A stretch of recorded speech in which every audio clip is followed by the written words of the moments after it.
Good morning, everyone. So the sun is shining in Les Arbres. It's fantastic. Blue sky everywhere, which is good. And the temperature's going up a little bit. And the fishermen are going to protest today. So life is kind of interesting in Les Arbres. And it's 9 o'clock in the morning. It's the 30th of March. So all is good. And the good news is that can you hear that noise in the background? Ooh, that's Jane Jane. Jane Jane's back in the office, and Captain Coconut's in the other office, sorting out bits and pieces. So lots going on. Anyway, look at that, 3 ducks in a row. There's the Kirsten and Simon and Abelish. Things are getting very interesting. But before we go there, I just to give you a couple of things that are going on. First of all, I've got the wrong shirt on, so I put a GGR sticker on. And just to remind me of things going. First of all, Jeremy's on a mission. If you've listened to his SoundCloud yesterday, he's on a mission to try and be the fastest boat for a 24-hour period from Hobart to Les Arbres, and he may very well get it. That's his goal at the moment. And Ian's finally underway, which we'll talk about. And Kirsten did a call, which lasted exactly 60 seconds yesterday. Lutz took the call. She's really super down. She's had a lot of light wind for a long time, and it's starting to eat her out a bit. And that's the scenario. So I haven't actually heard it yet. We were on the road all yesterday afternoon and night. I haven't heard the call, but Seb just said it was very interesting. 1 minute, and anyway, that was kind of fun. And here's the big news. First of all, you all know about the Q&A sessions that we have. Where I put a post up, there's a question there, and if you want questions, you put your questions in the comments, and then I'll do the live. Well, we're doing it YouTube. We're doing a Q&A session just for YouTube viewers. Because a lot of the YouTubers saying, "Oh, I'm not on Facebook. That's why we're on YouTube, and I can't get to the questions. I get emails, and we want to chuck them across." So we're going to try something different. You will see coming up shortly, sometime this morning. It'll be a Q&A post as a video clip. I'll just say if you've got questions, put them in the comments down below, and then I'll come back and answer those questions. It'll be on Facebook as well, but we won't be taking questions on Facebook. So if you've got questions for GGR for me to answer about any subject at all, you'll have to go to the GGR YouTube, find that little clip, and put your questions in the comments on YouTube. So, and if this works, and it should do, if we get a bit of interest there, then we might alternate. The questions might be on Facebook 1 week and on YouTube the next week. I'm always amazed that there's enough questions for me to answer. I thought we'd be doing this once a month initially, but it looks like we're doing once a week. Anyway, that's really about that. So let's just get into the tracker, and we'll head on down to have a look at what Ian's doing. We'll come back to that, and Goog and Jeremy in a minute. We'll scroll down here. Boom, there he is. Ian is underway, which is kind of cool. I just saw the post that his team put up about departure, because the guys that were helping him are all listed there, and on the sailing vessel Jonathan, which was really good of them. And there's a photo of him leaving in the snow, which looked pretty cool. So I just shared that below this one. So Ian's currently doing, that's 4 o'clock position. I'm not sure why that's 4 o'clock position. That should have rolled over by now. That's interesting. I better just want to check this across on Jeremy's slot. Where's Jeremy? 4 o'clock position as well. I wonder why. I'm just going to I'm going to refresh the page now, which will cause a bit of havoc. Got to wait until it catches up again and then reload it. There's Jean-Luc going up the lot. There's the 3 together. First of all, I'll see if this is still 4 o'clock position. Jane, can you get on to Lutz and get him to give him a call? Not Lutz. Lutz is gone. Yellow brick. See if we can see what's going on. So by the end of this, hopefully we'll get to the 8 o'clock positions. Can you do that? I only can email you, right? Yeah. No, just get onto Yellow brick. This is all happening live. We're on an old position here, and I don't know why. So Jane will shoot him an email, and hopefully they'll be able to change that. But anyway, for now, we'll carry on the 4 o'clock position. So it's not. Oh, of course. This is daylight saving. Jesus. Okay. All right. Yep. I'm a little bit behind on this. So that's going to be 4 o'clock position for another hour, because UTC's all changed because we've moved back the other way. I think that's what's going on. So don't panic. And we could change our timeline, but for now, in fact, we'll probably have to. We'll work on that position because it's too hard to do right now. So that's kind of cool. So at 4 o'clock, he was doing 5.6 knots, and he'd done 49 nautical miles on the way out. And the weather's very good for him from the southwest. And if we scroll that through, it's all going to be doing pretty much the same thing. There's a blow coming, but it all goes underneath him. It's deflected by the Chilean coast there. And he's got right through for the next 24, 36 hours, very good sou'wester. And then if I remember rightly, not sou'west, it's been going north. So that was a northwesterly to start with, and then it's now going north and strengthening. So he's got a good shift there to get out of there in the next couple of days. So not looking too bad at all. Okay. So now up here to Jeremy, 4 o'clock position. Whoop, whoop. Okay, so he did 103 nautical miles in the day and doing 5.2 knots, and he's got a big hole that he's sailing into, which we mentioned yesterday, but he should just keep the breeze. So that's not too bad either. So, yeah, the breeze is coming up behind him. He'll keep sailing, but it's going to be a little bit frustrating because of the direction. There's 24 hours, so he's got 24 hours, and by then he'll be on the edge of it over here somewhere and driving up into a very little breeze going forward. But then again, it's coming down again from the north, so he may hold it a little bit longer. We'll just have to wait and see on that. That's a day and a half ahead. Okay, yeah, he'll be okay. He'll hold the breeze. So by then, this is coming up. That's 2 days. So in 2 days, he's going to be 200 miles in front. He should just miss that. That's 300. He's just going to get the top edge of it. He'll be about there somewhere. Just be about there. So if we do that, this is on day 2 with this forecasting. Oh, I've got to push that. So he'll be about where my cursor is. If it stays there, yep, and this lot's catching up with him. So that's 2.5 days. I'll go to 3 days. That's 3 days. So he'll be about 340 miles in front of where he is now. So pull that back here.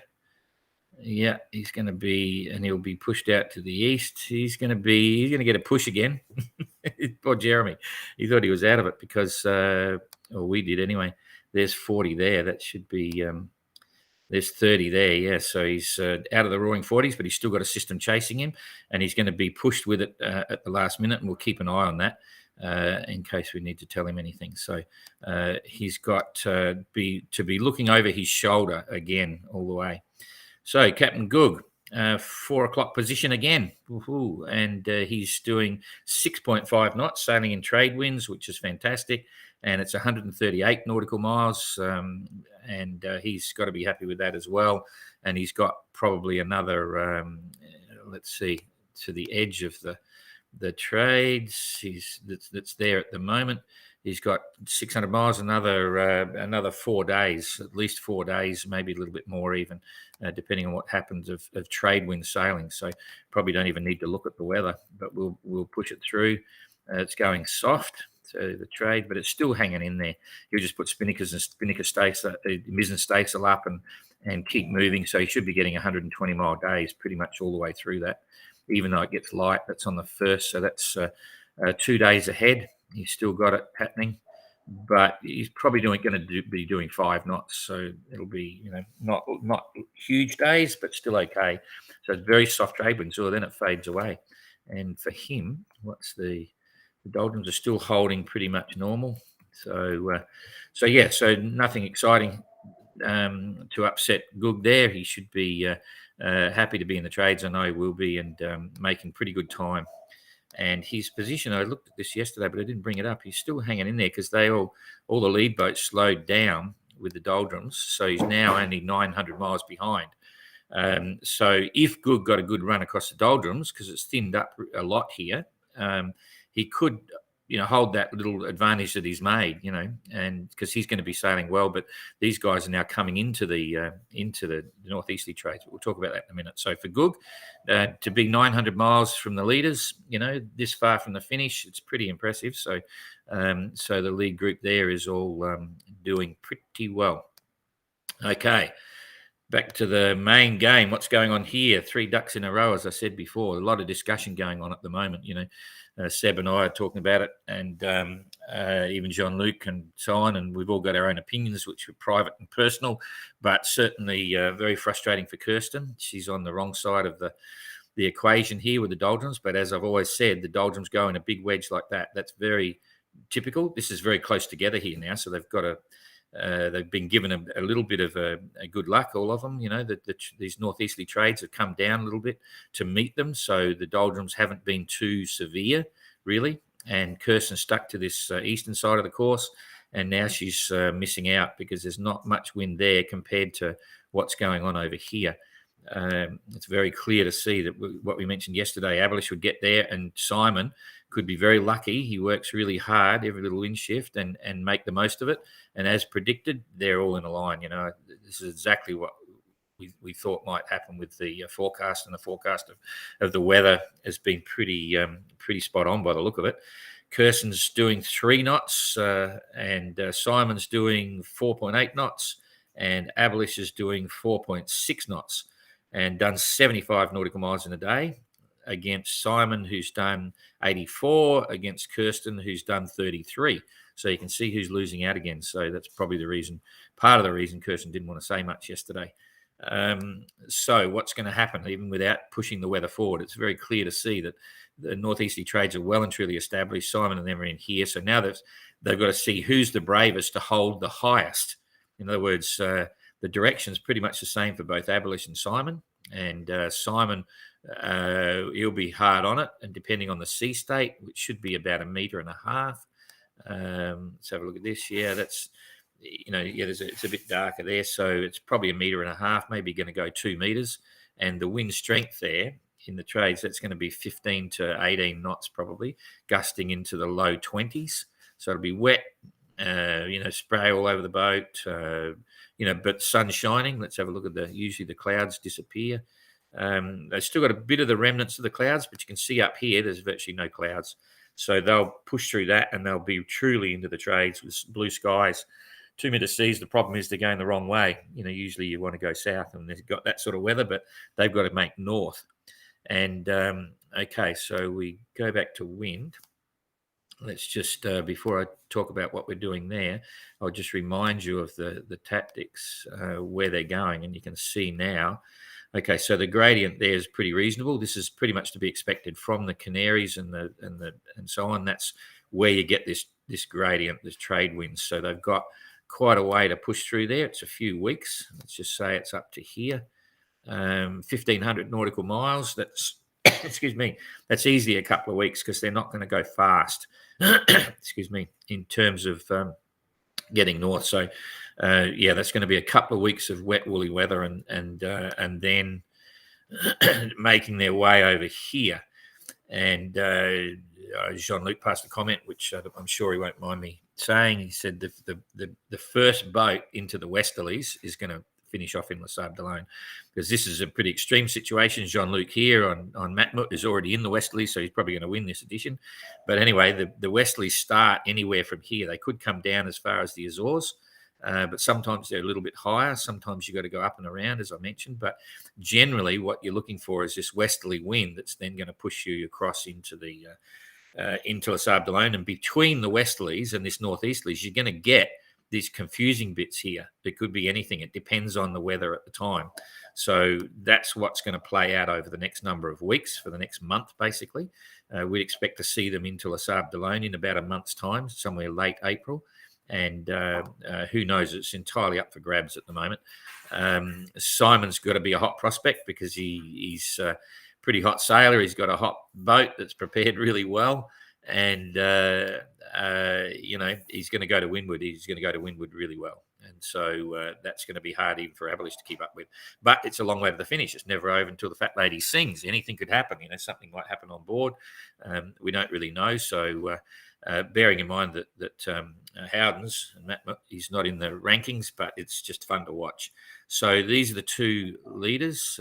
Kirsten's still leading. If we go over to the leaderboard, you'll be able to see what's happening here in terms of distance. Kirsten's still 2,855, and Abolish is now 3,200.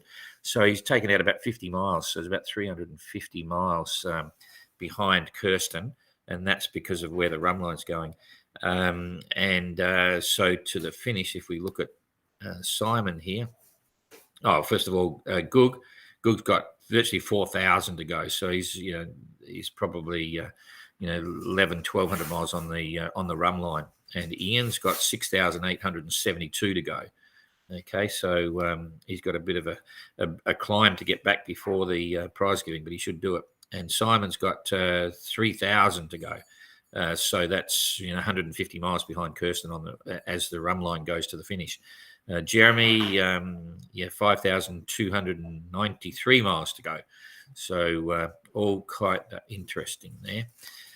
Okay, so we'll just now roll the weather through, but it's pretty clear to see. Let's just see what happens to these trades. If we push this through, okay, it's still very light. They're basically not there. That's why the clouds are still there. That little cloud cover that I showed you a minute ago is showing that it's still an unstable system here. It's not fully developed into the trades, and that's why Kirsten's going to sit in the hole, but Simon's got absolutely a better gradient there. This is in the next 12 hours. Okay, so in 24 hours, there's 24 hours across now. Same thing. Kirsten's just going to be parked pretty much. He'll probably do a 50-mile day. Simon will probably do a 100-mile day, and he'll just hold that breeze. He'll be going slow.